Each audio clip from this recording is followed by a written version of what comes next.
always so prepared.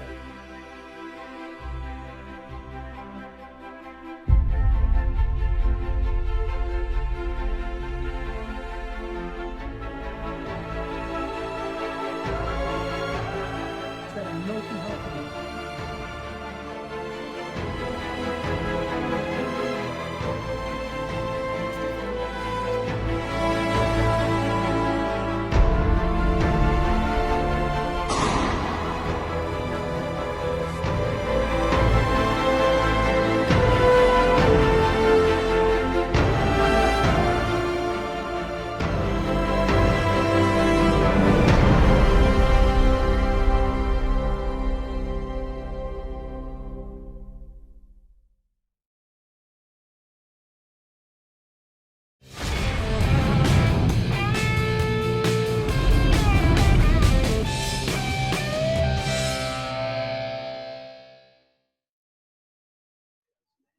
Well, good evening, everybody. Here we are, another Sunday night. We missed you last Sunday. As you can see, I'm back home here in beautiful Cuenca, Ecuador, with my good buddy, John Ellis, Scotty Mack behind the scenes. We are beyond the court. And I got to be honest, we are a little bit unprepared tonight.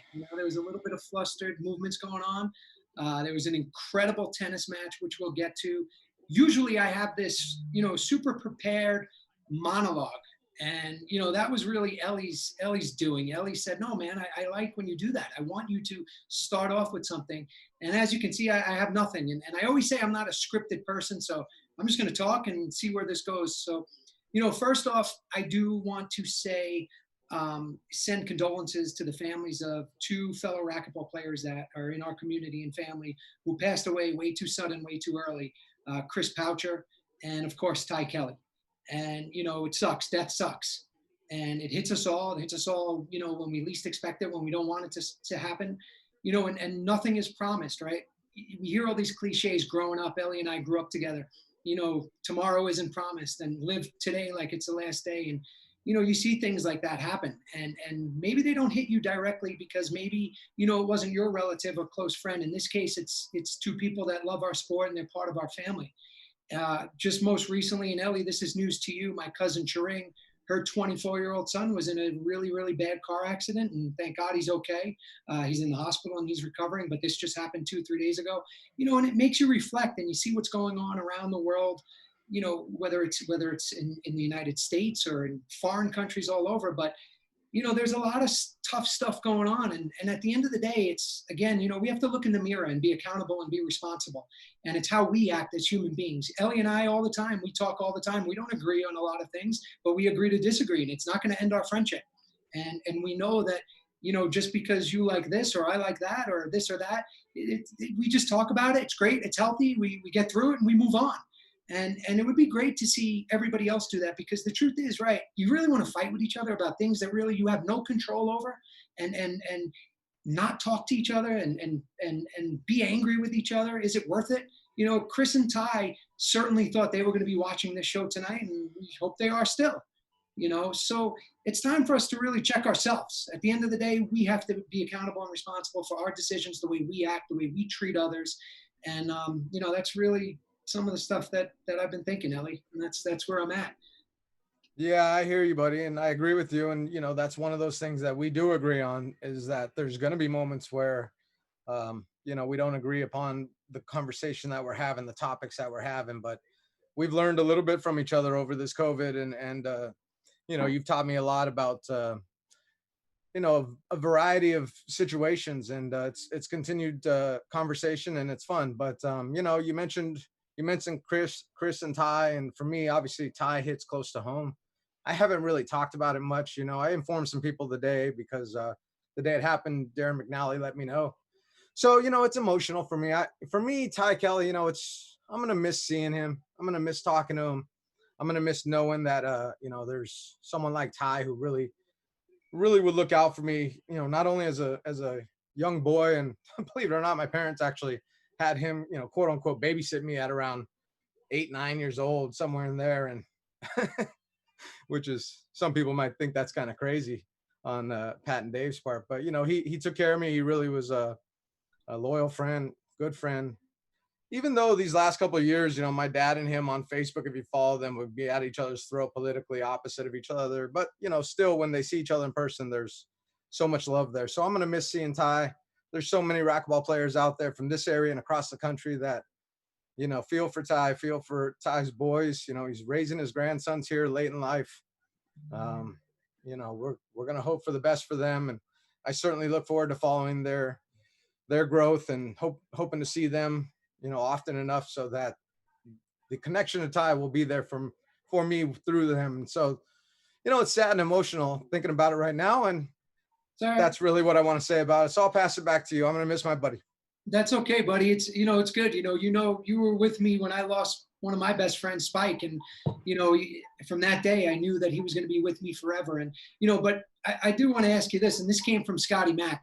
Can you just give everybody watching, one, two, or three words when you think of Ty Kelly, like that come to mind? Just two or three simple words. Well, he was very outspoken right off the bat. He cursed a lot, but he was in your face quite a bit. He had a very soft side though as well, and he's patriotic, extremely patriotic. Um, he had a style of his own. He personified the '80s in a lot of ways with the style of the '80s with his cut off sleeveless tees. We're gonna get to that too, by the way, okay? Because you haven't watched Cobra Kai yet, and that's unacceptable. So anybody that's watching, I don't care if you're from the 70s, 80s, 90s, 2000s, maybe especially if you were born in 2000 or past, you need to watch Cobra Kai. First, go watch Karate Kid, and we'll get to that.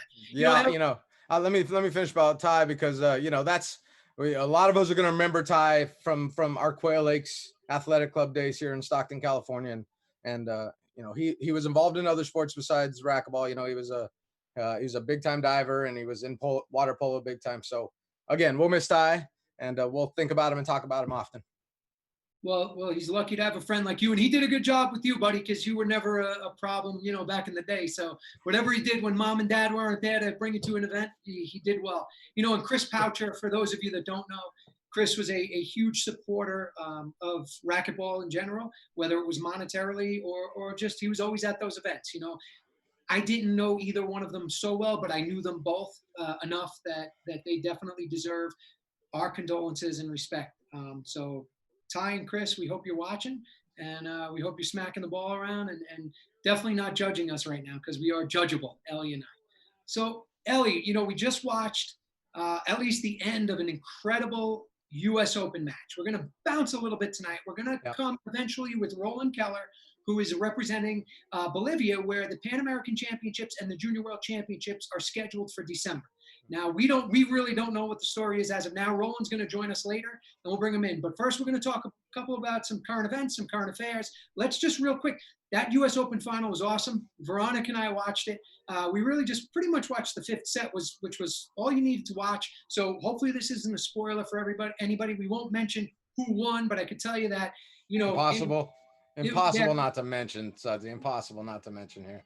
Look at that. I don't. Scotty Mack. Did you see? Coco jumped in there. So we're going to put Coco in the waiting room. So yeah, it was an incredible match. And, with that, Ellie, the first topic we wanted to talk about was the Novak Djokovic disqualification. All right. Yeah. It's been a hot topic all over social media. What are your thoughts, buddy? Yeah. Before we get into that, let me ask you, because, and it's funny that we have a Bolivian guest on tonight because I've been disqualified from a huge event, and it was embarrassing, really embarrassing. Yeah, and it was quite a moment. How about yourself? Have you ever been disqualified from a fairly large tournament or any tournament for that matter at all? I am proud to say I have never been disqualified. Yeah, and that's what people, for people who have seen you play, especially when you have moments where you would get really hot and fired, whether it was a little bit at the ref with a face or a look or, some intensity or just in general, just an unbelievable match you're in where it just brought the best out of you. You were a gentleman on the court. You were a gentleman to the ref for the most part. I mean, you weren't really there to say things that were just over the edge there and get you in some hot water. So I commend you on that. Yeah, I got kicked out of out of what's now the Pan Am Championships. I was removed in 1993 for breaking a glass in the Cochabamba Athletic Club there, the Cochabamba Country Club. And unfortunately, I had to be disqualified immediately. So it was that feeling where I knew I was going to get kicked out right away, right as I walked away, knowing that the glass was shattered, embarrassed immediately. I knew I was done. And I wonder if Djokovic had that same immediate feeling, watching the reactions of himself with the head ref after he was learning about the rule a little bit more right in the moment. He probably knew of the rule, but now it's hitting you. And so the rule starts to apply. So for me, it's, I'm on the edge on this one, Sudsy, because I think there needs to be layers to that rule, similar to a flagrant foul in the NBA, but there's not right now. So by the letter of the law and the rule, which you can't have something like that happen where you strike a ball out of care or concern for where it goes and it pops a line judge.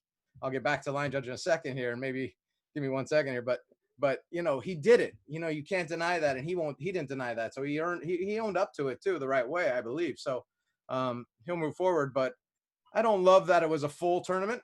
I would have liked to seen a whole set be taken away, or if he's almost done with a set and another one, and then him have to make a comeback. That would be unbelievable. But what are your thoughts here before I go on about the line judging part of it? Well, first off, I think we should let's bring Scotty Mack in. Scotty Mack is the head ref of the IRT, and I want to, before I give you my thoughts, I also want him to be involved in this. So my initial reaction when I saw it happen was it looked like he was angry, and I thought, okay, wow, they must have had some negative interaction before, and he blasted the ball in her direction, and he definitely mishit it. This I believe fully, and I think anybody would. He didn't mean to hit her. He definitely didn't mean to hit her. Then I come to find that they didn't have any interaction.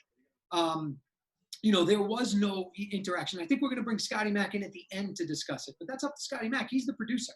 So, there he is. Good. Yeah, bring him in, Scott. Now. It's Sunday night. So, here's the thing. So there's a written rule, right? And it says if a ball is hit and it hits a linesman or umpire like that, you're immediately disqualified, no questions asked. Okay, fine. How do we move on? I think this is another way to learn from this rule because it sucked, right? He didn't mean to do that. He hits the ref. He gets disqualified, number one player in the world. He's out of the US Open. It changes everything. So I did a bunch of polls and I got almost about 1,000 responses. And I don't know if you guys know the answer to this, but it was split almost right down the middle. Should be disqualified, should not be. This is what I can tell you. What I don't want to see, and I've always said this, and I'll give you examples of recent tournaments I've been in where I've actually said this to the referee before the match. I don't want to see robots walking around. It's nice to be a gentleman. It's easy to have emotion, have passion, have energy, but still have respect, right? You can always respect the ref, the game, the fans, your opponent, but I don't want to see a bunch of robots walking around either that don't show any of that. I think that's super important. I was watching an earlier clip of some racquetball from you and Cliff and myself and Jay. And I tell you, one thing that was really cool was the interaction with the referee and the players, because I think most of us kind of knew that line. And I'd love to hear Scotty's point. At the end of the day, if you ask me, should it be disqualified? Yeah, if it's a black and white rule that if you hit a ball and it hits a ref or a linesman, whether it's, deemed on purpose or by accident, you're disqualified, well, then there's nothing to talk about. But I think it's something that the Tennis Association can now look at to maybe change or make better, where maybe it could be reviewed. Scotty Mack, you're the head ref. You're the only ref here that can speak of it. What's your point? What do you think? Yeah, I think as soon as you start making like allowances, like, oh, he's a number one player, it's like a multi-million-dollar thing, and like, oh, he maybe didn't mean it. As soon as like those arguments start to like hold on to it, then I think that's like that leads to a lot of problems down the road. So I think consistency. I think like in this case, like I saw the footage several times. I think I'm not sure again if he was expecting the person to catch it, if that's a usual thing. I've seen people hitting to ball people before, so maybe you just thought it was a ball person. But in this case, yeah, I think they made the right decision. I think they like if the officiating isn't respected, if this passes, then like I can guarantee it. I deal with a lot of athletes. Like if like if everyone sees this, they'll be like, oh, like I can just start hitting refs now, and just like, oh, whoops, and just like make it look like an accident. And I've seen that take shape a lot from like when I started doing racquetball reffing. There was definitely a vibe of like, oh, I can give the referee my opinion in whatever way I want,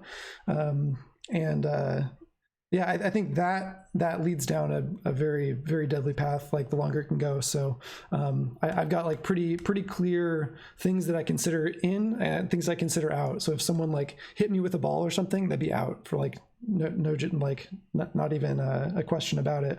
I've had like some gray area things I can bring up. Outside the court, if somebody could hit you with a ball, not always. I'm not always outside the court. Like in Portland, I'm like kind of in a perch, and so there's nothing between. Scott, let me ask you, as a ref, I find it interesting, because I understand as their head ref, and the guy that has to make the call, there's no doubt that it's much easier for you when there's really no discretion, right? So if the more rules you can write in black and white.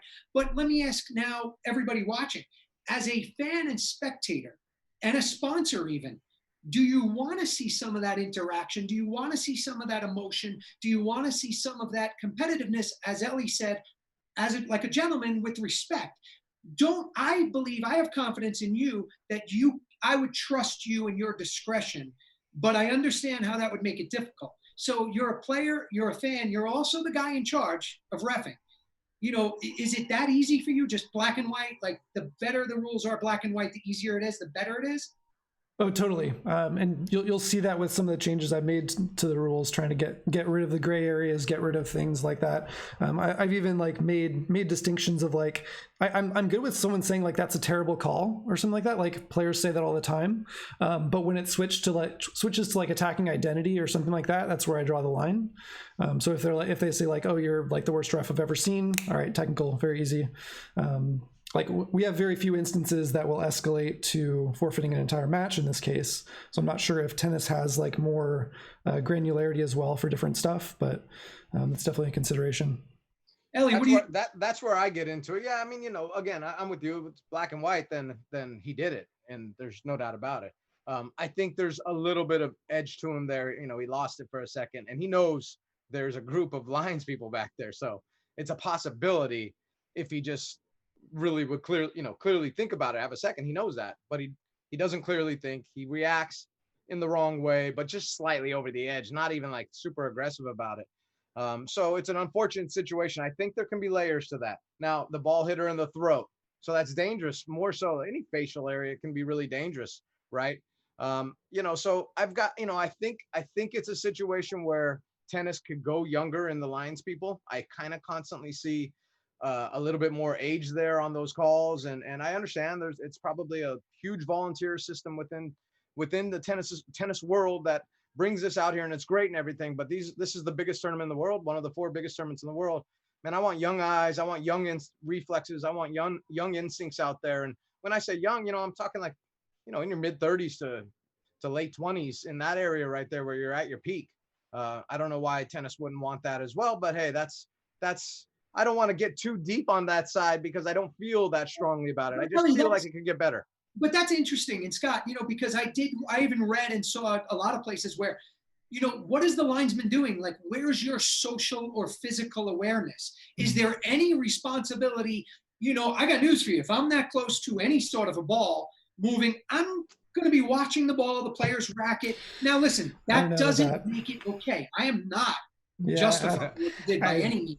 I mean, okay. Maybe like her attention was somewhere else or something. Like that's, I don't know. So Scott, as the head ref, you're saying it doesn't matter, period. Mm-hmm. Like, yep. Yeah, and I think it was terrible, whether it was, bad luck, bad aim, you got to be, now on Novak, you got to know there's a bunch of people over there and you're blasting a ball in a direction that I don't care if you're the best player in the world, we could all miss. Yeah. And Sudsy, to your point about like not wanting robots out there, that's definitely like an argument that I've heard a lot for like, oh, let him show the aggression. Like, oh, you just hit the ball against the wall. It didn't hurt anybody. But like on the flip side, like we're adults. Like, I mean, I think being able to like manage anger, being able to like express it in like a healthy way is more valuable than like, oh, he threw a tantrum. He only broke his own racket. So like, I mean, it didn't really hurt anybody. Like that's not really what it's about. I think part of it's modeling. How do you model like how to lose in a sport? How do you model like failure? And so that's part of like the value that I'm holding when I'm like caring about like officiating in general. Yeah, I mean, I think you've refed me once or twice. I think you did a great job. But yeah, with that, Novak Djokovic, we watched. Not going to say who won because I did see somebody. They said they had to pause the stream to watch the final. I'm ready to move on. Ellie, you want to add anything to that, or Scott? Yeah, I'll just say that, for those that haven't seen the final yet, it's a treat until the very end. So enjoy that. It goes several different directions. And that's all we'll say right now. I mean, I thought for sure we were going to give out that info. I want to spoil it. I've got a couple of text threads with buddies that they spoil it all the time for my DVR situation. So I was okay with playing spoiler too. I mean, if you want to be spoiler, it does say Sudsy and Ellie over here, so that's up to you, buddy. No, I'll stick with the group here. Okay. Be polite. All right. I'll drop off and pull in Roland. Scotty Mac, thank you for your perspective always, and thanks for what's going on in the back there. Appreciate it. Hold on, we're gonna a little bit about I want to talk a little bit about your travels, buddy, because we did miss a show last week, and for me that was a nice little Sunday night off, but I felt like there was something missing here on Sunday night now that I'm getting kind of used to this in the lifestyle. So tell us a little bit about your travels, what you were doing, where you were, and the racquetball involved. Yeah, so it was the first time I got out since COVID happened, so over 6 months. Obviously we've had some crazy restrictions. I think of the three of us, Scott's definitely traveled more than all of us combined, but it was interesting. I went to Florida from Ecuador. I did train with some of the Colombian players, and they came to train with me for a weekend, and it was fantastic. But it was definitely an experience, traveling for the first time since the COVID restrictions. It just gave me more questions, as I like to say, and I text Scott a lot and you, Ellie, and I even have more questions, seeing the way the world is being run and operated, and, masks, no masks. I flew American Airlines. The airport wasn't super crowded. The flights weren't super crowded. I didn't feel, so much pain. As far as coming through immigration and stuff, I'll tell you about my return to Ecuador. When I got in the States, it was pretty easy. Yes, you have to wear a mask. I'll tell you this, listen, whether you like the mask or not, it is super important. Find a mask that you're comfortable with, that you like, because it does matter. I did find some that I like and they're comfortable. Doesn't mean I like the mask idea, but Florida was different, Ellie. I was playing racquetball with a lot of people. The club I was at was open. There were no restrictions on court. Masks were optional. Masks were optional pretty much everywhere I went in Florida. And it was just surprising. On the airplane, it was definitely uncomfortable and not too much fun. I could say that was probably the most, you want to say uncomfortable or annoying part, but whatever. I got there safe and got home safe, but there was no service on the plane. You had to wear the mask the whole time. Nobody ever told me take it off or put it on. I had it on pretty much all the time. Sometimes I would drop it, a little bit so I could breathe. But other than that, it was eye-opening traveling to Florida. Well, I'm glad you had a nice trip, and sounds like it was productive for you. So that's great. And you got to play a little racquetball. How's that feel to smack the ball around? How are you playing? Yeah, it's awesome. I mean, here in Ecuador, we have the courts too.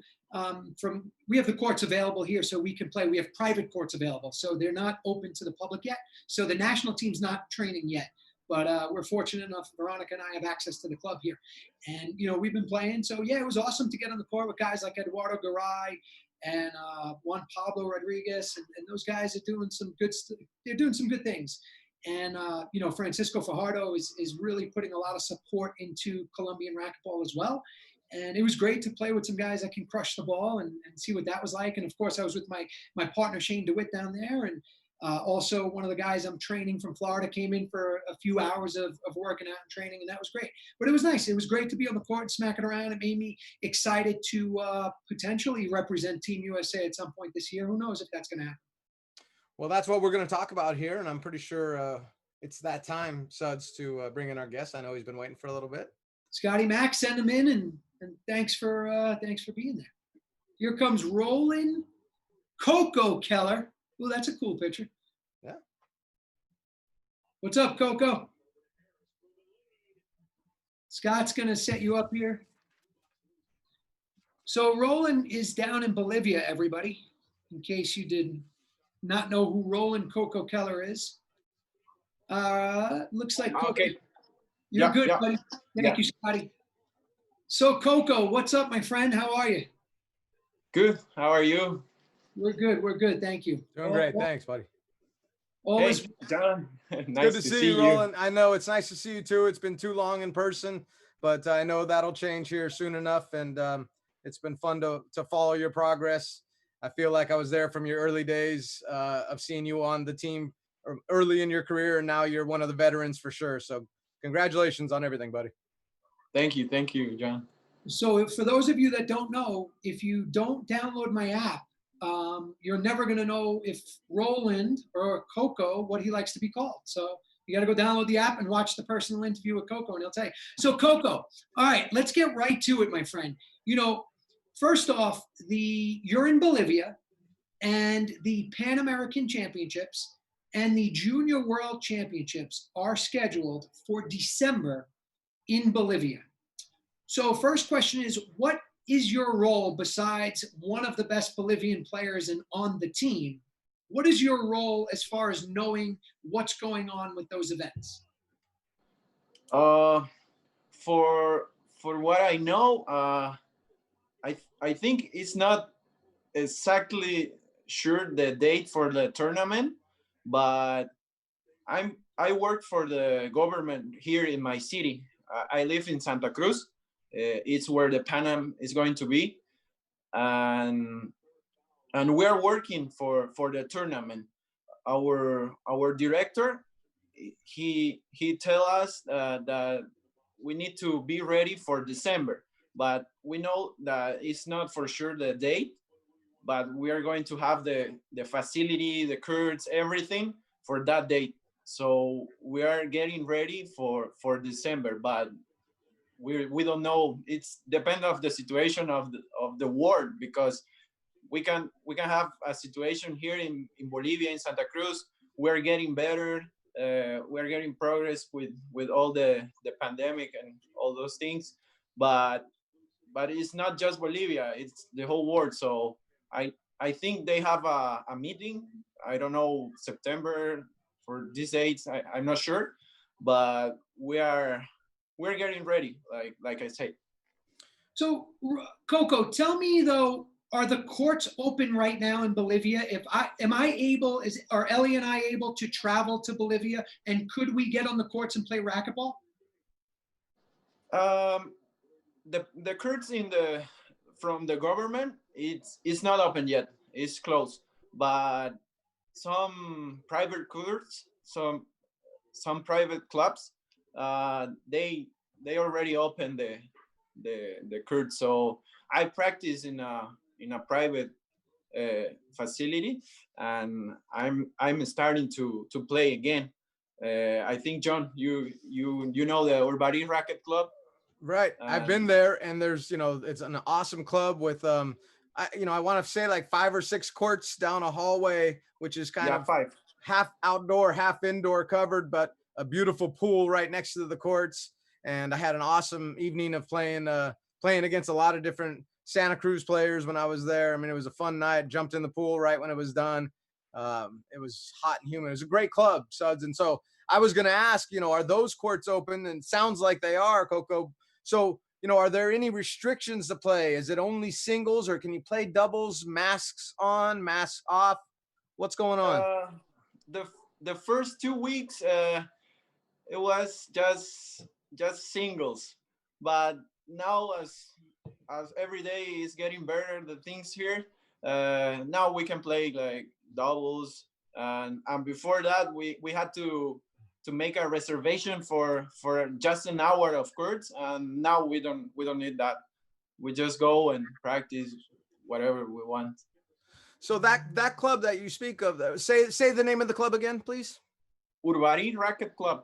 Right. How many courts are there? Tell us a little bit about it. How many courts? And then when you're done with that club, talk a little bit about the government club that I know is produced some showcase courts right there. Showcase. Yeah, yes, where I train, we have 5 racquetball courts. You said we have the pool right next to the courts. We have 2 fronton courts.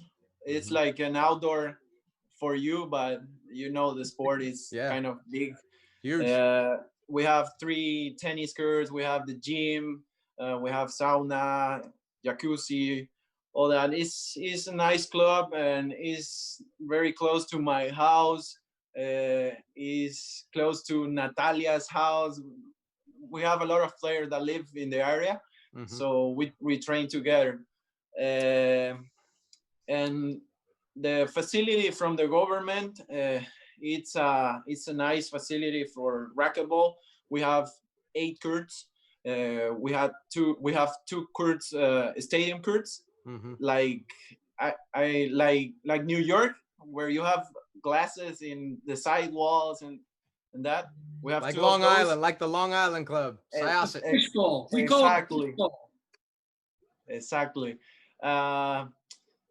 We have the facility of racquetball is in a big center of a lot of sports. I don't know how you call it in English. It's like Say it in Spanish. it's like it's a village where you have a lot of sport. We have motocross, we have tennis, racquetball, fronton. Are there apartments there? Are there athletes living there, like in apartments or anything like that, or is it just the sports? Yeah, for now it's just a sport, but it's a project. They plan to build apartment really cool for the sport players, and it's going to be big. It's not done yet, but it's getting bigger. So for now we have the sports, and we have some office, the people from the government working there, but it's a big center, and the racquetball courts are amazing there.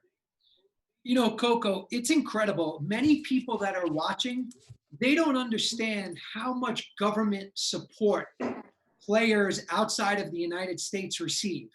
And, you know, you guys in Bolivia, and we can name plenty of countries, and it's something that has really helped the growth of your sport. But really what helps the growth is leaders like you. You know, you and your brother and Conrado, you know, you guys are idols to so many kids and so many players in Bolivia. And it's so important that you keep that up, you know, and you do a great job at it. You know, Ellie and I were talking, and personally, you and your brother might be the 2 nicest people in the entire world of racquetball, you know, so thanks for that. I like that.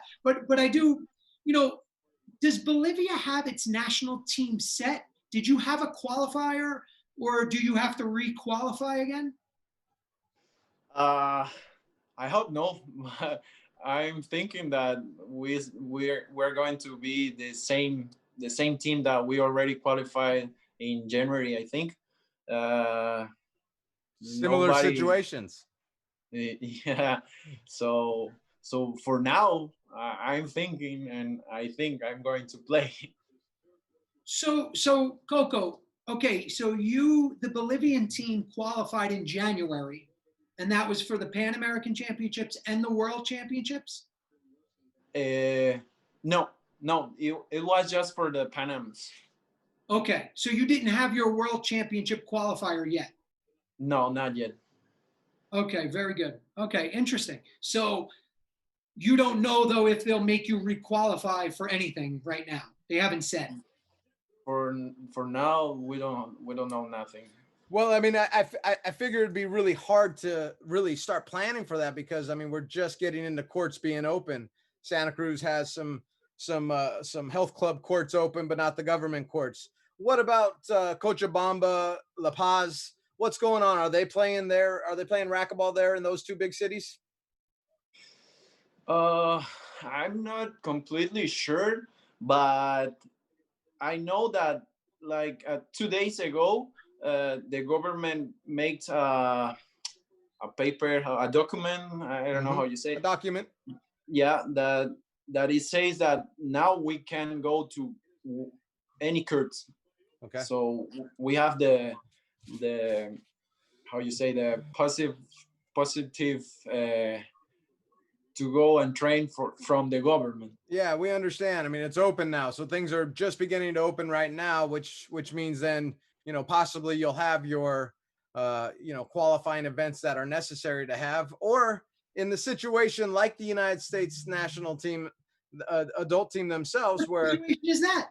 where you know they qualified already for the Pan Am Championships, but it didn't happen, just like your situation there, Coco. So it's like, you know, is there going to be any repercussions because it's not going to happen until December? Are there any changes? So it'll be interesting to see what type of team Bolivia fields and who it is, because I mean, it's your home city. So if it does happen, you know, this I know for me personally that events in my hometown were some of the most important events that I ever played.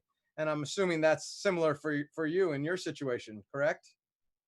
Yeah, yes, for sure, correct. So, you know, when we get back to those two tournaments, you got the Junior Worlds and the Pan Am Championships. Do you hear about, and we don't expect you to know exactly what's going on, but do you hear about how the event might possibly happen? Like, is there going to be any testing for players?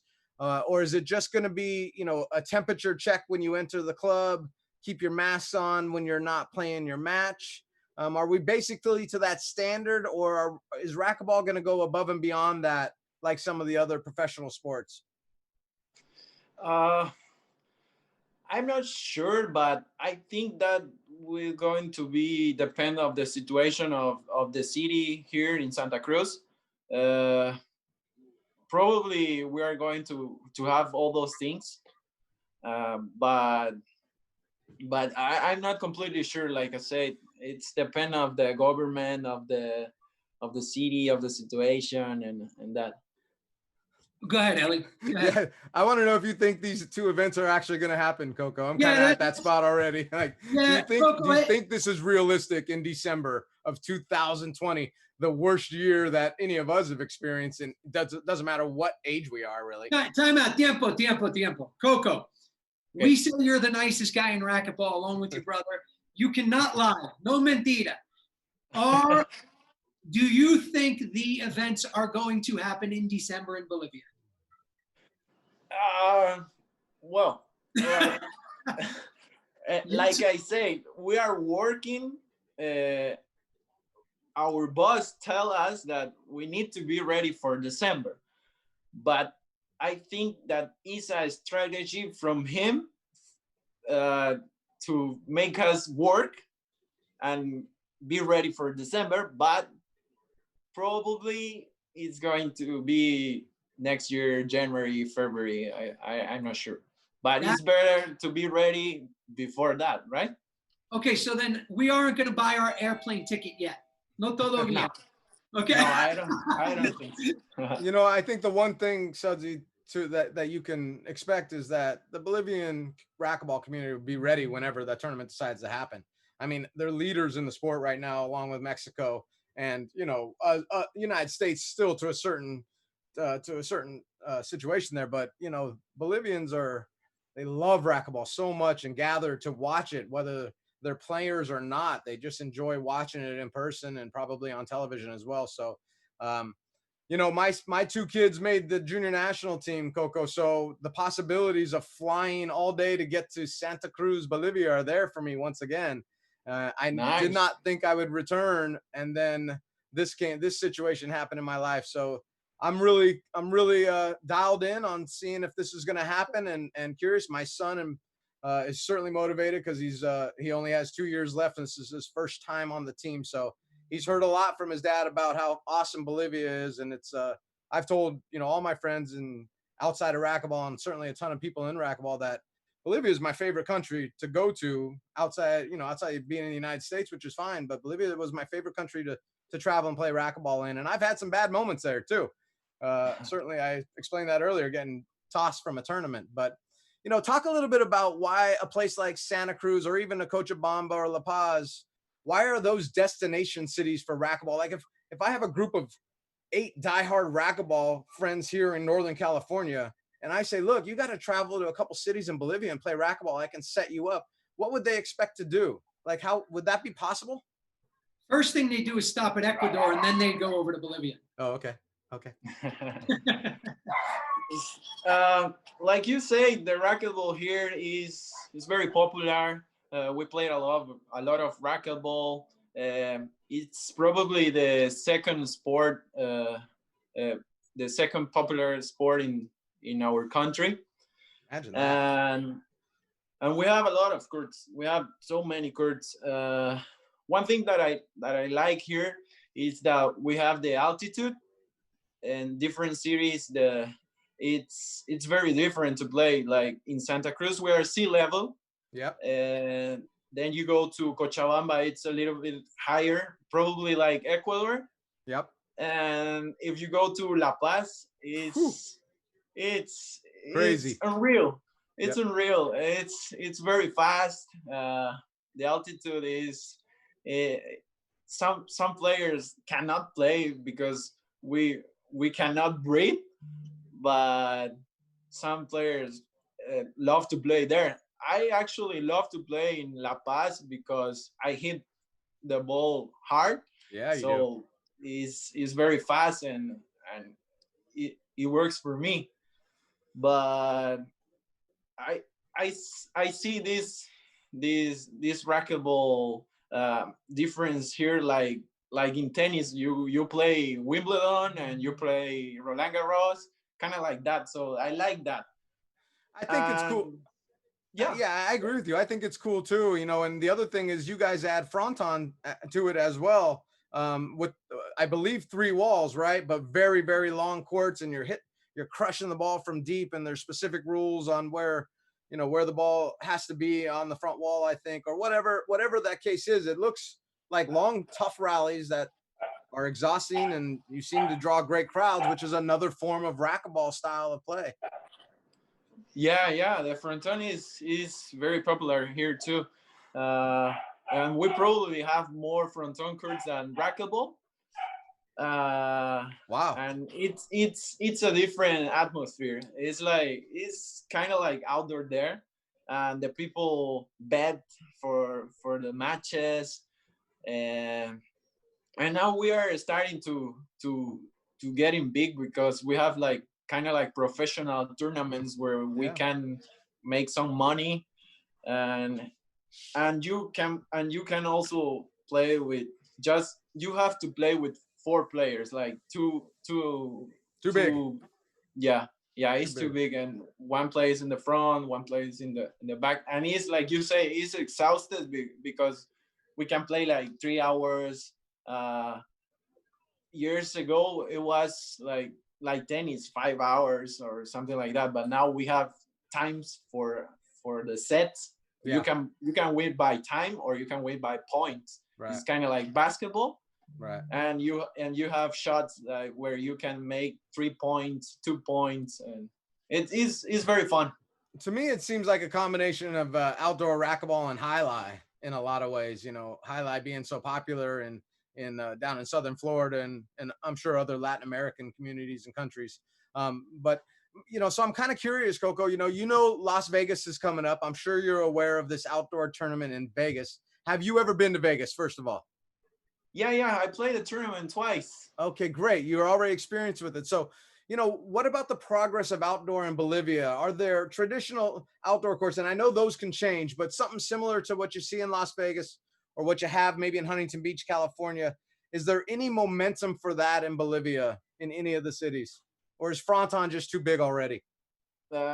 Fronton is very big. And some people, I know that some people have these outdoor courts like in Las Vegas or California, but I haven't heard for that. Do you think it should be something that starts to happen down there? I mean, it is racquetball, more similar to what you have indoor with the pace and the amount of time in between shots by opponents compared to a fronton where you launch it, it bounces, and then sometimes it's going to take a couple seconds to get back to the next racket. Yeah. But outdoor racquetball, whether the sidewalls go a little longer or a little shorter, whatever, it's a little more similar. Do you think it's something that you know, can happen, should happen in Bolivia. And if that happened, we'd see a whole bunch of people playing outdoor racquetball, you know, along with the indoor there. Yeah, for sure. I mean, I like outdoor racquetball, and I think you just have to like introduce the sport here, and I know that the people is going to be crazy and in love of the sport right away. Coco, how there's somebody online, they're asking, how do you spell it? They want to YouTube it. So is it Faronton?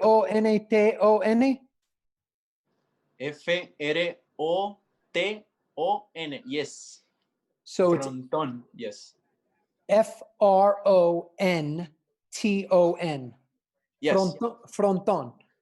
Yes. Okay. So yeah, but Bolivian fronton, because Yes, I know that different. that Mexico have fronton. There is they have fronton in the Pan Am Games, but it's not like Not we the have. 3 walls. It's only front wall, side wall, open right so side. that sounds like highlight almost, but not because it's with rackets.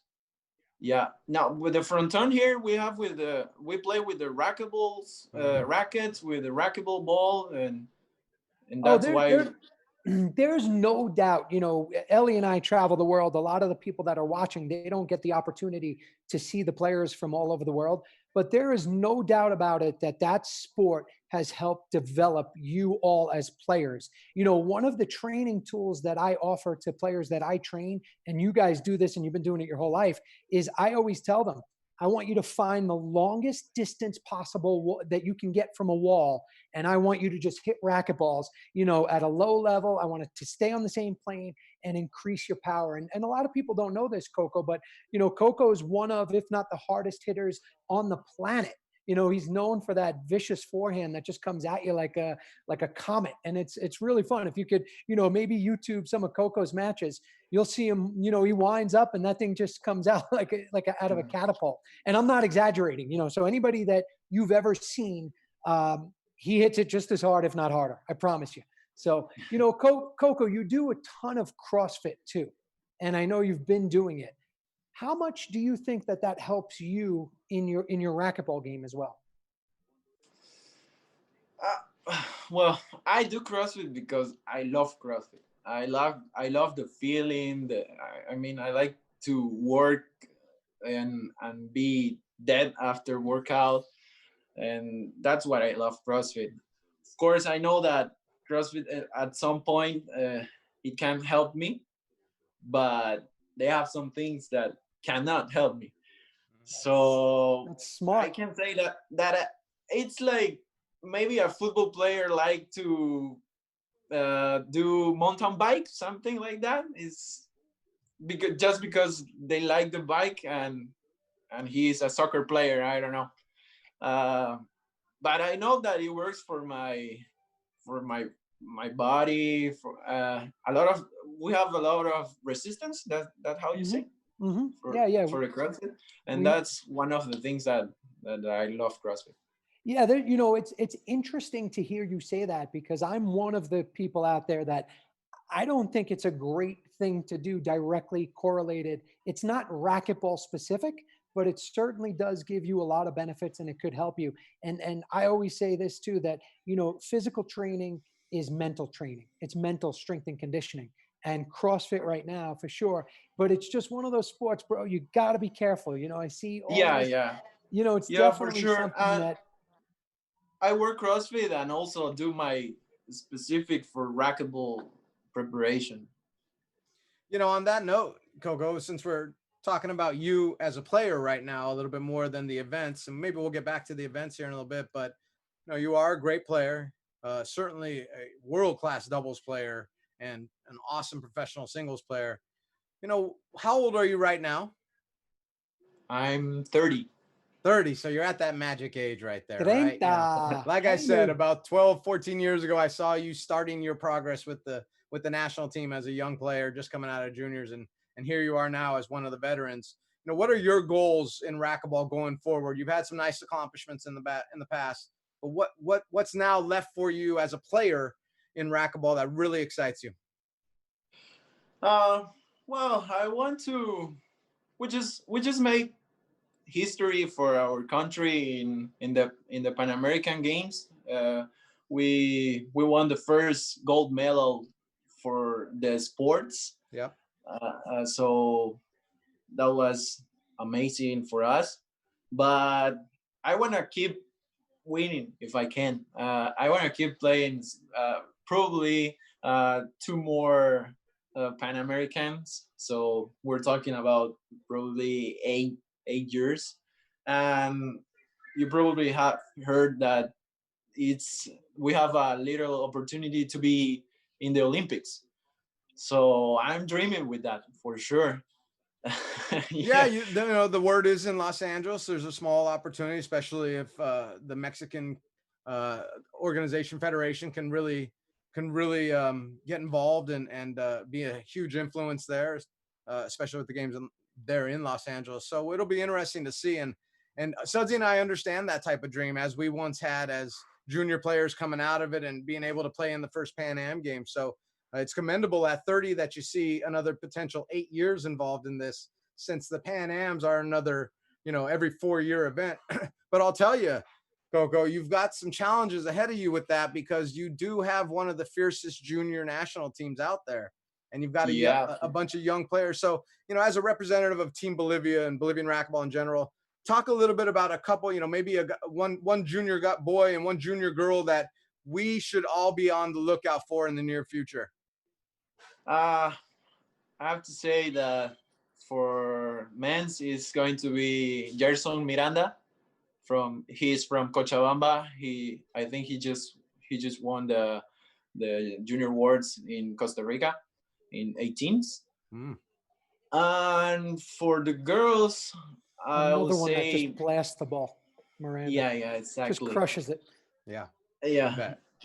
And for the girls, I say that it probably going to be Micaela Meneses. Yeah. She's from here.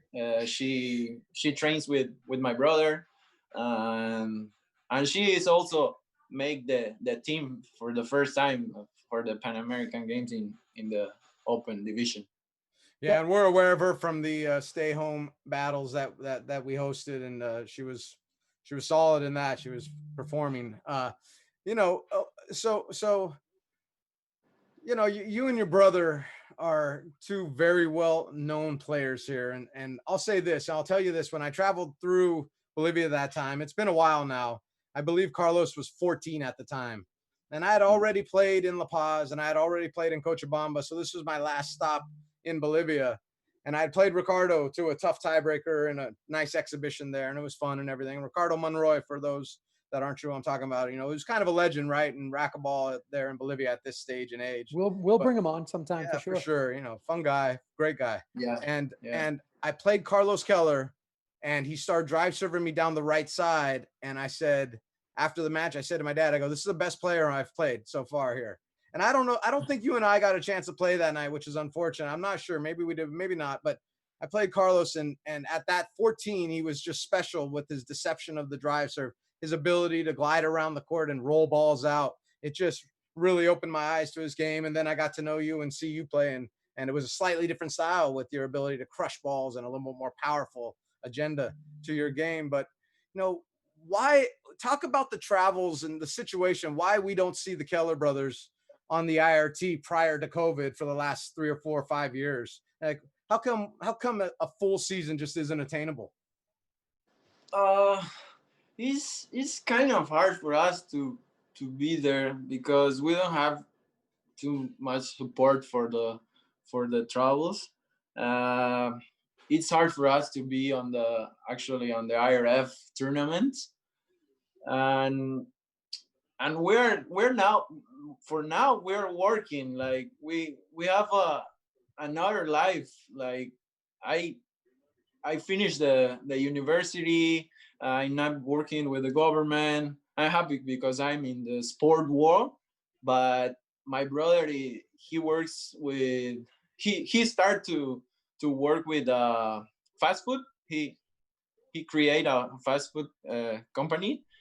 So he's starting to sell hamburgers, and it's kind of hard to have the the life of a normal person and as a racquetball player.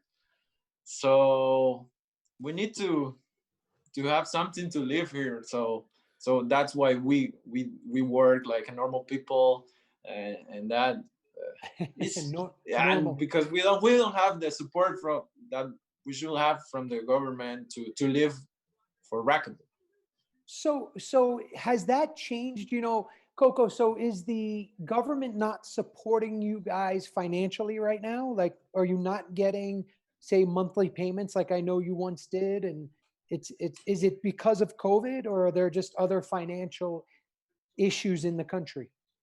uh, right now for sure is because of the COVID situation, but uh, before that we we have some support, but it's just like 2 months before a tournament, maybe some 3 months, I don't know, but they don't have like a program of support.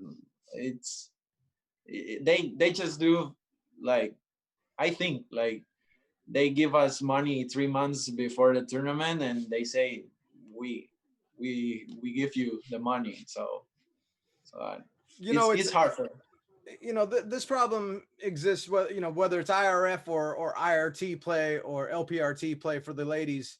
This problem exists not only in Bolivia but other countries in Latin America as well.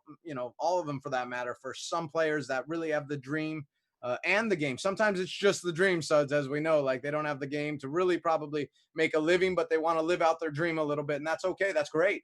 That's fantastic about racquetball. And some players, it's both the dream and they've got the game to do things. Coco's in that ballpark right there. So, for me, it's sad when in these situations, and these situations exist in the United States and Canada as well, where it's just not as easy, but it's much more difficult coming from South America way down there like that.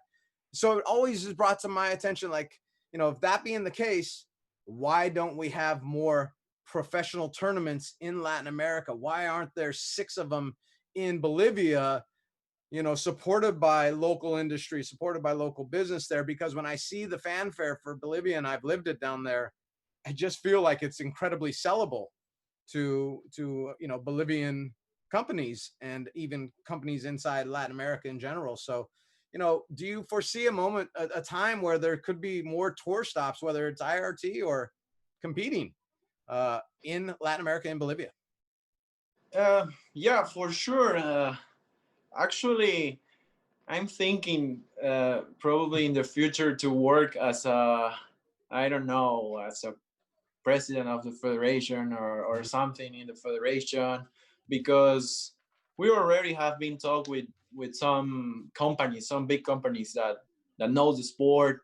Actually, one of the companies that is sponsor the Pan American Games is interested in make a Grand Slam for RT event. They already did that tournament in Cochabamba. Another Great company tournament. that, yeah, it was a great tournament, the American Iris tournament, and they want to do more of those. So the companies that are starting to watch to see that, and we're trying to work in that also as now as a player, but in the future for sure I want to make something for the sport. And Let me ask you then, and that's great. And I held up my notes because I have that down there, like, talking about Coco as the future Team Bolivian coach, Coco as the future Team Bolivian, involved with the Racquetball Federation in every way possible. You seem like that person, and you have for quite a long time to me too. So not surprised to hear that. But my question really is, and this is just straightforward, does Bolivian racquetball care about the IRT? Does it have to be under the IRT or LPRT umbrella? Or do you just say, hey, this is professional money comparative to what you guys are playing for in the States or in Mexico, and here it is, come get it? Can Sachi, can you say it in Spanish, probably? Uh, Sorry. yeah, I mean, I could help you too. But, su pregunta es ¿cómo se siente el gobierno sobre el tour profesional? IRT contra IRF. ¿Qué es más importante? So, Oh, so, okay. So really, the question is, does Bolivia, do they care more about the IRT and the professional tour or International Racquetball Federation? Because a lot of people ask that. And I know here in Ecuador very strongly, it has nothing to do with the IRT. It's all about the international racquetball events. Is that the same with Bolivia? It's kind of like the same, but I think for there it's more important the IRF tournaments, because you represent your country, so they are the government for our country. But they also sometimes they give us the chance to prepare for those kind of tournaments on the tour. So Right. they help us with some professional tournaments, Right. but is always thinking in the IRF tournaments. Correct. Right. The mentality is these international countries use the IRT or LPRT events basically as training events, period. And to sum this up, to prove it to everybody watching, here's the question. Coco, what would be más importante? What's more important for Bolivia and the government? If you were to win a US Open title or an IRF World Championship, what would they rather you win? I think the World Championship. Yeah, that's pretty much how it is for all international And countries. so that's why I asked the question, Sudsy. Is it important to associate with the Pro Tour? Now, I'll say this. Currently, and it seems this way, and I don't want to speak for Kane or anything like that, I'm not, but it seems with past history that if you're not IRT, you're not going to get Kane to play in your hometown or your home country, which didn't happen with that Bolivian stop. It was, not that it had any effect on the stop's greatness or anything. I don't think it did, other than the number one player wasn't there, and it's always great to watch the best in the world. So, and I'm sure the Bolivian racquetball players would feel that way. They would love to see Kane down in their home country playing racquetball. I mean, how can you not want that? So, it's really interesting to me, Sudsy. Money's money, but do you need to bring the IRT ranking points and everything that goes with the IRT or LPRT down there? Or can it fall under the umbrella IRF or just Bolivian racquetball in general? And that's a question that is for me, it's out there because we have so many great international players that aren't occupying the round of 64, the round of 32, to make the events as deep as they possibly could be. Here, it certainly doesn't happen here in the States like that every time, only special events. And, and now that's like, it's almost like, hey, it's time for the US players to head down south of the border and have to play where the money's at. Well, Ellie, let's you and I continue that. But at this time, I think it's time we got to let Coco go. He's definitely extended his time. We appreciate that greatly. Coco always hanging out with us. Ellie and I are going to kind of continue this a little bit. And we're also going to bring in a special guest. So, Coco, do you know Jason Menino? Yes, of course. Can Scotty, is there a Jason Menino around, maybe in a waiting room, or maybe he's bored doing nothing, has a scotch and wants to say, oh, there he is. I didn't text him. So we're just going to let Jason say hello to you and then goodbye to you. And then me, Jason, and Ellie are going to chat for a few minutes. So Jason, meet Coco Keller from Bolivia. How's it going, bud? Hey, Jason. How are you? So Good. Coco, if you want to ever learn to hit a lob serve, which I know you don't want to, you got to watch Jason's videos. Yeah. I know. I saw it. All right. Well, Coco, we're going to let you go and we're going to stay. Thank you so much. Scott's going to let you out and we will be in touch for sure. Thank you for hanging out with us tonight. No, thank you. It's a pleasure. Great to see you, Coco. Great to see you too, John. Tell everyone I said hello there in Santa Cruz, okay? Thank you. See you later, Coco. Thanks, Scotty. All right, Jay. Well, we had you in the waiting room. We appreciate you coming on Sunday again with us. We really do. I think the fans like it more. But I have a question, and then we'll just see where this goes because you never know where it's going to go with the three of us.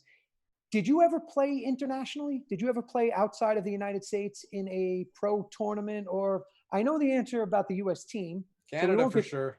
Too deep into that. Yeah, Canada we did do for sure. I don't know what you're talking about. I've never been to Canada. Did you ever play in Latin or South America? Did you ever play events? Mexico and Canada. So you never went. Now, when you were the commissioner of the tour, I know, did you have an event in Colombia though? Did you run? We had a couple of events with Goody in Colombia, yeah. But you never competed, never played. I don't think I did. What was your impression of like racquetball in Colombia? Well, it's like racquetball in the United States in the 80s. So What do you mean by that? Explain that a little bit. There's just a lot of action. There were a lot of people there that were not racquetball players. So, over the years, the fan base really was geared toward racquetball players. But in the 80s, that wasn't so. And even in the early 90s, but most of the 80s and obviously 70s, that wasn't so. There were people coming in, from other sports, from other parts of the club. If there was a restaurant in the club, they saw the action going on, they'd come out and watch. And you can kind of see it in the old photos of all the fans where you couldn't even pack them in. So, I mean, I don't know if they were going by fire laws back then. I don't think there were any, because they would pack, 500, 750 people in one, on the sides of one court. And like, you certainly couldn't get away with that today. And that's what it was like in Colombia. Jason, with your position as commissioner there for a while, you're in a perfect position to talk about this. I mean, I was just asking Coco there if, is the IRT necessary to host money style of events down there that draw the attention of U.S. players, Canadian players, Mexican players, and so forth? Talk a little bit about that. I mean, what's your feelings on that when I ask something like that? Knowing that I've got loyalty to the IRT, I appreciate everything the IRT is meant to my life, our lives. Certainly the competition and ability to travel around with you guys and compete against you guys and with you guys was awesome. So never change that. But I asked that question, and your thoughts. I'm not exactly sure why you're saying you guys, because you were one of the guys. Yeah, right. Us guys. It was us guys. Us guys. So, the question too, is IRT necessary in general, is the same question, is NFL necessary or is NHL necessary? So there always should be a governing body. Otherwise you have the inmates running the asylum. With all due respect to the current players who I don't really know at all. When there was a, insurgent of the WRT, you could see how quickly that stuff spun out of control and everybody, it was just a free for all. And that's a problem. Here's why. The reason that's a big problem is because when I took over the tour, Alvaro Beltran and Chris Crowler played for a color television in the finals of the Tier 2 event. They played for a TV. And that's not it's not okay. Not if you're going to be considered a professional sport. And so we set the guidelines. And when I say we, I mean me and the players. It wasn't, some type of dictatorship. We set the guidelines for them to be able to compete for the most possible prize money. So the need for the IRT, it's great. Now, I'm a little far removed, man, so I don't know what the IRT is doing right now. I know when John Scott took over, he created some crazy rules to enable players to just like kind of do whatever they want. But the whole IRT was built on what was in the best interest of the players. So, people used to give me slack about you won't let the players do this and you won't let the players do that. It wasn't me not letting the players do stuff. It was me holding the players to the rules that they created to preserve their income. So why can't Rocky Carson and Alvaro Beltran go play in some obscure event somewhere in Chile or whatever? Well, they can. If you make it a satellite event, then we secure their money. So they had to pay the money early. How many times you go to an event and not get paid, Ellie? Yeah, it happened a number of times.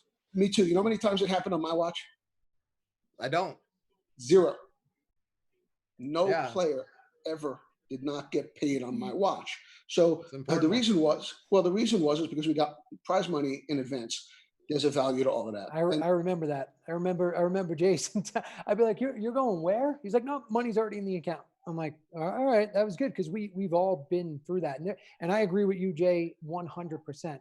There's no doubt. I am a big proponent of having the IRT, big and strong. We need a governing body. We need a professional tour. That was the best way to put it, Jay. That's like saying, do we need an NFL or an MLB or absolutely. Not only that, I also see it from when I was growing up and when the three of us were playing, we wanted to be the best players in the world. We wanted to be professionals. Mm-hmm. And yeah, there's no doubt that it needs to be there. I fully support it for sure. And, the other thing though, Ellie, to your point, like before Jason came in, what happens with these other countries, and me being in Ecuador, is they use those events strictly as training events. They really do. They don't, it's secondary.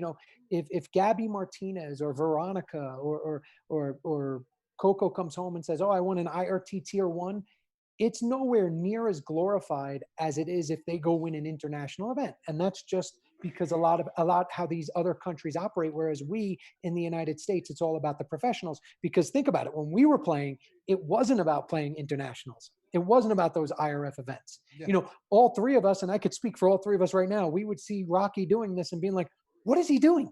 Why is he going to all these international events? And why is he going to play for the US team? And, because at the time, quote unquote, the best players were never there. So, and then there was other reasons we didn't do it, whether it was, we would lose money. We didn't want to risk injury. We were being paid to be professional athletes. And, so that was that, but it's getting late. So before we let Jay go, cause he is hanging out with us, can we have some fun? Is there anything, Ellie, specifically that you would like to bring up or ask Jason that maybe isn't racquetball related? I don't know. And this isn't. Yeah, we didn't set this up, but yeah, we sure didn't. Yeah, it's just I enjoyed 2 weeks ago. Jason came on, and I said, after the show, I said, I think we need to do this every time, and it'll certainly be interesting when racquetball gets started again too. If you'll come back on, because then we can talk a little bit about what's happened in the sport recently instead of searching for things that might be interesting. But what I would ask him is, how much we're not able to get on the racquetball court, but are you getting on any outdoor court? Do you have a racket in your hand ever? And is Vegas a possibility for you if you did? I was going to text him about Vegas, but that's besides the point. Oh, so you're late. Are you going? Are you going to Vegas? Somebody already asked me to play in Vegas. Wow. And? I can tell. This is how well I know him. I if already know who it is, and he never told me that. And just by his face. Well, if Cliff wants to play, then it's not Cliff. Oh, I could tell. That was a solid team. That was a rough team right there. That was Did you guys win it ever, Jason? Did you guys win Huntington Beach or just second place maybe? We lost by 1 point. Yeah. Yeah, it was. They were a phenomenal team, and it was a phenomenal match. And are you going to wait? Awesome. Get back to Vegas. Are you going? Are you going to go play in Vegas? Or are you considering it? If my partner definitely plays, he's working out the details. If he plays, I'm going to play one. Oh, then I know who it is. I already know who it is. This could be. I mean, this could be. Can I yeah, say? I think they played in a tournament in South Dakota together a couple years ago or something. That's correct. That's who I'm thinking. Like I think they won a pro stop together a couple years ago, and here we go, which is great because honestly, I was telling Scott before the show, I'm like, I can't wait to get a couple weeks more into this so we can talk about Vegas as it pertains to Kane's decision, as getting closer to the event. Yeah. So here we are. I would know. He doesn't answer my text anymore. I got to ask Jason what's wrong. I think he's mad at me about something. Either way, Jason, the idea of you playing some pro doubles with Kane is exciting and awesome, especially from this perspective, Jay. I would assume you guys would go forehands in the middle, so you'd be on the left side. Is that correct? Mm-hmm. Yeah, which is opposite from the indoor, obviously. Just like I did with Cliff. I like your chances. I like your chances.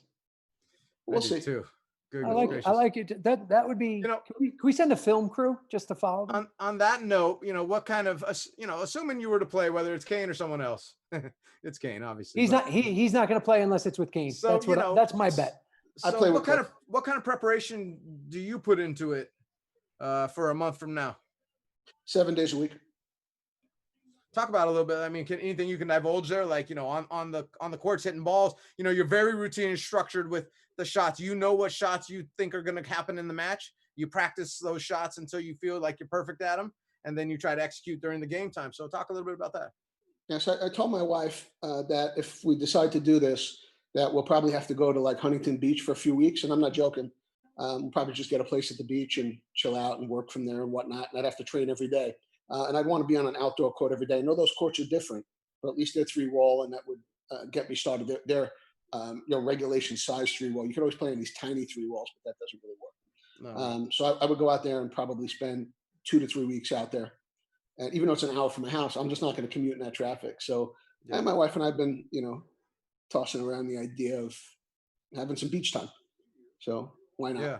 And that would probably be, I'd be on the courts every day, probably 3 or 4 days a week actually playing, and then the other whatever 3 or 4 days a week just hitting, just to get the size of the court down and stuff, and how the ball moves is just different.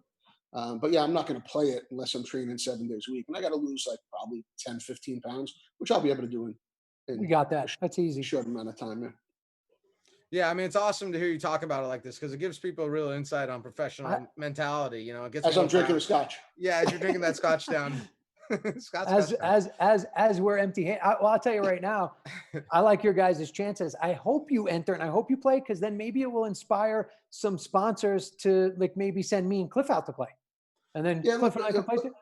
Cliff and I tossed it around. Kane and I tossed it around, and you know, obviously, like, you just don't say no to those guys. You know, just like I don't say no to you. I wouldn't say no to, you know, a handful of people if they want to play. You know, that's motivation enough to go play. But to circle back to your original question, Ellie, I don't play. I'm just too busy with work right now, and Yeah. you know, the real estate market out here is totally out of control. Yep. And I'm embarrassed to say how many sales I've made in 2020. But it's just crazy, and I'm working 7 days a week. I worked 7, 8 hours today on a Sunday, 5, 6 hours yesterday on a Saturday, just because it's so out of control that like I don't have the time to take any time off. So I don't have time to be on a racquetball court and go and train somewhere, play pickleball, at tennis, or anything right now. But if an opportunity arose where, you know, I need to train to, you know, play a major event with a major guy, then that'll, you know, I'll carve it out. Although I will tell you, I was reluctant. Yeah, I mean, that's, Right. you know, you're talking about the way the way that you're describing it. I mean, you're going to really carving it out is really it. I mean, you'll be able to work remotely, but I'm sure your efficiency of the work will have to slow down a little bit to then prepare your body and mind for trying to win the Vegas. You're not going, it doesn't sound like you're going to just have fun. You know, you're going to win the event, to take it. And if you were playing with one of those two guys that you mentioned, then you got a great chance. Or even Suds here, even though he's never played outdoor. Matt, what do you think? I've played outdoor. I mean, you haven't played Huntington Beach. I don't think you've played Vegas yet. So, what do you think, Jason? What do you think, Sudsy? How long and like what things would he have to look for to become an outdoor player in the shortest amount of time? Like you know, with Huntington Beach or any course similar to that. You just can't do it. You can't do it in a short amount of time. You know, the outdoor guys just eat you alive with all the slop stuff and whatnot. So the only way to do it in short order is to go and play every day. And then, you know, obviously because of the racket skills, hand-eye coordination, footwork, and all that stuff, we've got a tremendous edge. But these guys play, you know, sometimes 7, 8, 9 hours a day out there, and they've been playing for 30 years. So it's just a little different. They have a little different understanding. That's why, like the Peters and Young and whatever those guys, all those outdoor guys who are like 1,000 years old can still compete at the highest level. Yeah, Peters and Booth. Peters and Booth, great players. Yeah, and like I can't imagine losing to them in anything. but an outdoor, I mean, look, I think I beat Peters in like 7 minutes, like 11-0 indoor. Yeah. But outdoor, you know, he runs me around the course. It's just different. So, and that was when I had never played outdoor. So now that I've played outdoor, it would be different, but we would still compete.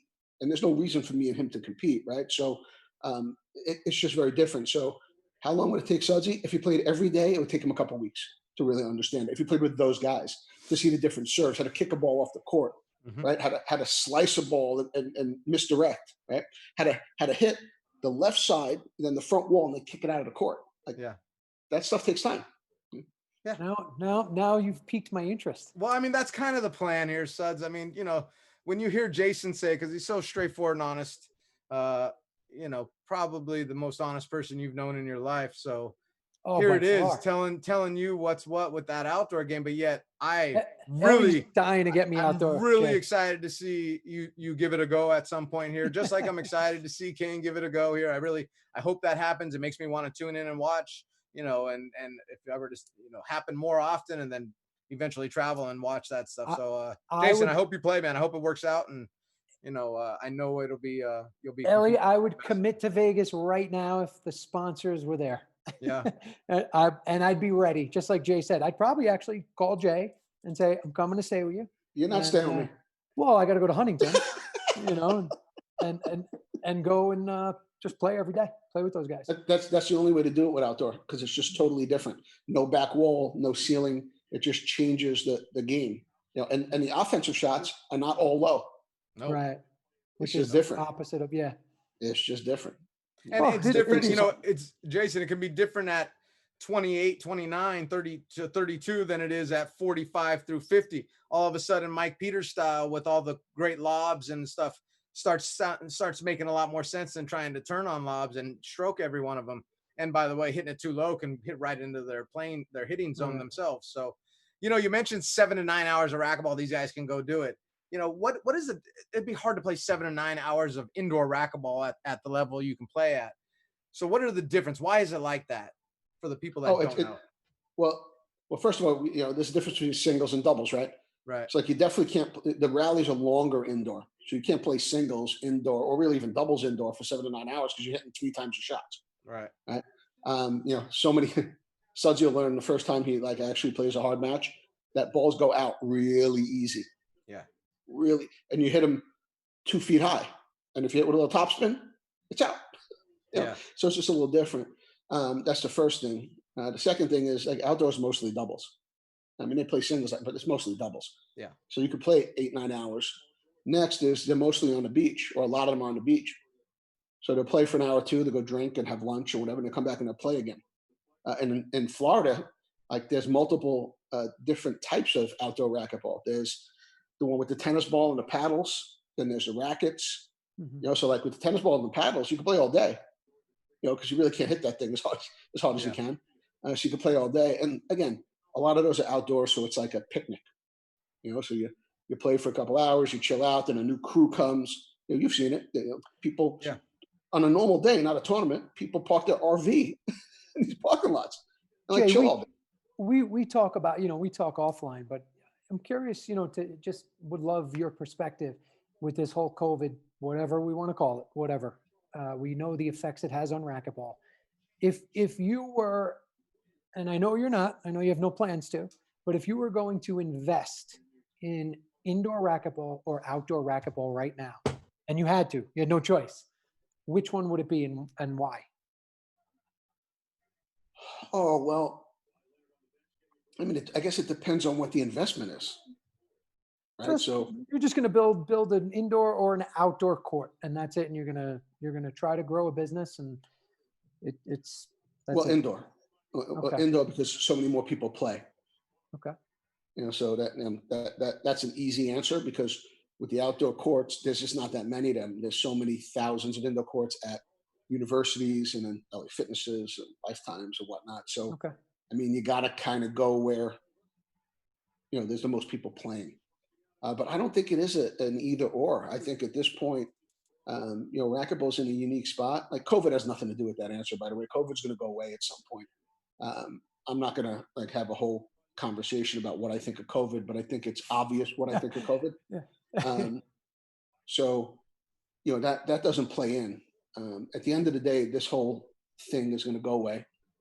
Probably after the election, because all of it's political. And so once that happens, when you're going to invest your dollars, you got to invest your dollars where the players are. But what's really cool about right now, one of the benefits of right now, is this would be a perfect time for consolidation. And I mean this not just for sport. Excuse me. I don't mean this just for indoor and outdoor. I mean this for men and women. I mean internationally and so on. It's like a perfect opportunity for everybody to come together to be able to have some kind of synergy. Now, you know what the problem is, and I don't need to say it, but I'm gonna. The problem is you got too many egos inside a tiny room. And it's people that have not, most of these people that are involved have not really done anything to consolidate and do this. Everybody's got their own agenda, and it's very obvious what their agenda is, and that's going to be the problem. But hopefully, maybe because of the pandemic, we can come out of this with some type of synergy and move the sport forward. And again, it's a perfect opportunity. If you could bring it all together, there's a lot of overlap in here, and there's a lot of, tools that everybody can use that like another organization has, and then this organization has this tool, and this organization has that tool. A lot of those tools that if they were all able to use them would probably perpetuate growth. Will that happen? I'll side bet you. Jay, as usual, and Ellie, we haven't spoken about this, and we did go off topic a little bit. I agree with you 100%. I think that there is so much opportunity right here. But again, if we could get everyone to come to the table and unite the sport, I think that would be the best thing for the sport. And, you guys know I'm in this ambassador role for USA Racquetball, but really that role is just to be a voice and to, communicate to the fan base. I don't have any say. I have no voting powers. I have, nothing. I just was asked to do it, and I wanted to do whatever I could to help, racquetball. But Jay, I agree with you. It's something that I've definitely suggested. But yeah, there just might be too many people, spread out right now, and it just might be difficult to bring everybody in. And hey, maybe you, maybe Ellie, maybe Scott, maybe I, maybe all of us could make that happen and at least bring them to the table. But Necessity is the mother of invention, but unfortunately, sometimes it takes, you know, very serious negative things to happen to bring stuff together. And again, trying to tie all this stuff up is gonna be hard. You got, multiple countries involved, and you got IRF who's been doing what they're doing for 1,000 years, USA Racquetball, IRT, LP. You've got a lot of different ideas and ideals, and then you've got a lot of different cultural issues when you go, country to country. Shit, you got cultural issues state to state. When you go country to country, you got a lot of cultural issues. So it'll be hard, but if it doesn't happen now, when's it gonna? Yeah, that's good question. Well, all right. I got a question. Then we're gonna let you go. We're all gonna go, but I'm gonna let you go, and I'm gonna text you while Ellie and I say goodnight. Tell everybody watching, what's the one thing you miss most about competing? Competing. Okay. You could elaborate a little bit more on There's that. no reason to. There's no reason to. It's the actual raw competition. Period. It's the easiest question you could have ever asked. Ask Cliff the same question. I'll say the same thing. I ask you the same question. You say the same thing. It's competing. Obviously, competing at the highest level, right? Like I compete. I still don't let my kids win at anything, man. Like I compete with everything. Well, that's one of the reasons why they're winners. No, I know. But that's it. It's competing at the highest level. It's being able to wake up, in the morning, and you've got one goal is to be number one, the best ever, the best you can possibly be. That's what I miss. And I'll never have that back, by the way. None of us ever have that back. Yeah, I hope that some of these young players see that and really listen and hear that, because Jason's 100% right. They won't. They're millennials. There's no doubt. There's no doubt. It's not even a question. It's what we all miss. It's a void that cannot be filled. It's that competitiveness. It's that competing. And the three of us have competed, at the highest levels. And if we showed up somewhere tomorrow, I'm positive we would all compete at that same level and that same level of intensity, and it would be fun. So hopefully we could do that. But Jay, we're going to let you go because Ellie and I are going to say goodnight, and I'll be texting you in 5 minutes. Thank you as always. And we're definitely going to not, Hey, we're going to, before you go, Jay, continue to do this. when you make that decision, obviously, come on and let's talk a little bit about that. And hopefully it's this next weekend. My agent will call you guys. We'll see you Sunday. Yeah, trust me. When that announcement is to be heard, he will do it right here. That sounds great. With us. All right, Jay. Thanks, bud. Scotty, you can let Jay go. Talk to you later. Love to Chris and everyone. All right, talk to you in a little bit. So Ellie, that was new. That was news because I talked to Jay, and that's the first I heard of that. But I could just tell because we didn't set that up either. No, that wasn't where set you up. were trying to send me with that one. It just kind of came to mind all of a sudden that hey. Nobody knows him better. Nobody knows him better, and nobody knows me better than we know each other. And I could tell you that just by his facial expression, I knew exactly who he was talking about. And it didn't take you long either. No. So yeah, that's pretty cool. I mean, him and Kane have a good relationship. He's always been very supportive, and Kane's also been very supportive of Jason and everything they've done. And I think that would be so awesome. I think that'd be great for racquetball. I think it'd be great for outdoor racquetball. And you know more about the game than I do, the outdoor game. So I just wouldn't ever bet against them. I don't care who they're going to be one of the favorites for sure. And I think the people who write about the line coming up, whether it's Zeus Okano or Sweet Lou down there. And I'm saying some names, you might not know them, but they're people that if you're an outdoor player, you know who I'm talking about, and others that could get involved. They'll have them up there as one of the favorites. Jason, you heard Jason talking about training for it. He has history. I saw him play a great War Championships down there with Cliff and just barely come up short in an epic match. So, he's got that ability, and Kane's Kane. So he's going to figure it out and be prepared. If Jason's preparing like that, that means Kane's going to prepare somewhere near that. I'm not sure if he'll give it that full Jason mode for outdoor, but that would be interesting if he does. And, I'm looking forward to when we have that conversation about Vegas and we start to look at who's playing together and we start talking about some racquetball stuff here, like tournament stuff, because we're going to go into that and you'll have some opinions about some of these teams. And then I can help kind of introduce you to who some of these guys really are and their abilities to possibly win that event. So, and the gals as well. And that'll be fun. A little teaser, maybe next week we start to talk a little bit about the junior national team here. It's been announced. Obviously we did mention that already, but as I've been advocate for my guy here, Tato Rojas, Antonio Rojas, coming on the show pretty soon. He's an 18-year-old with such a unique story, and he has currently right now he's a 16 and under and 18 and under national champion, which has only happened I think one other time in the history of junior nationals here in the United States, and there's much more to it, and so I look forward to having him on the show. I'll say this right now, I've known him since he was a young man and watch him grow up, and we've had our moments for sure because he'll press my buttons over the years. But he's a dedicated individual, and that doesn't mean it has to be to racquetball at this very moment. But it's in his life so much that he'll want to talk about it a lot. And he's the oldest 18-year-old I know right now, and so that's a little highlight for what's to come here in the next couple of weeks. Yeah, we'll definitely have him on. I know him as well, and he definitely will be on. I think we'll do that as soon as we get, through some of this stuff in the outdoors. With that, I think it's time to say goodnight. Ellie, as always, thank you so much. Fantastic. Next Sunday we'll be back. Scotty Mack behind the scenes doing his thing. And we will see everybody next Sunday. And as always, we will keep the guests and the topics quiet. That's another Ellie edition. We're gonna release those on Sundays like we do now. It's just the way we go. So you never know who might be there. Maybe we'll have a Super Bowl champion show up one day. That's no lie. Have a great night. Have a great week. Stay safe. Be smart. Play racquetball, indoor or outdoor. We don't care. We just want you on the court, and we want to see you next Sunday. Good night, everybody.